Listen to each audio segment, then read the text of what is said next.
برو بازش کن.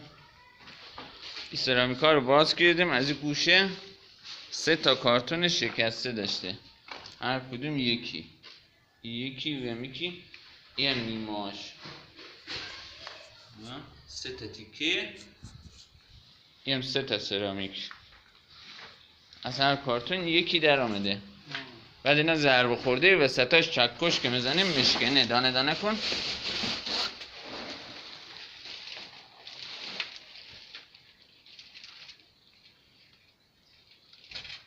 سالمه؟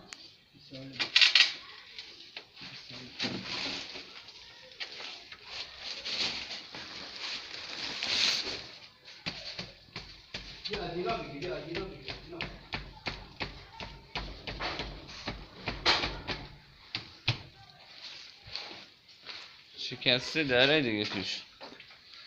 من پذیرایی دارم پرش میکنم. اینا سالمه، اینا شکسته. نه نره این ضربه خوردگی مال کار ما نیست. یا اینجا نگاه این وسط یه دونه لپر داره،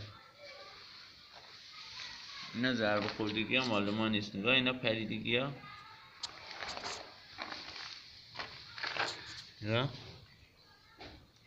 یکی بعدیش هم هست، یکی آخریش هم هست. اینا نگاه این یکی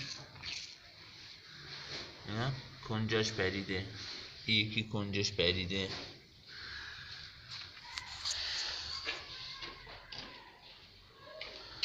ضربه خوردگیاش مال ما نیست. اینا رو تازه داریم باز میکنیم، قوایی که نداشته و الان دارد.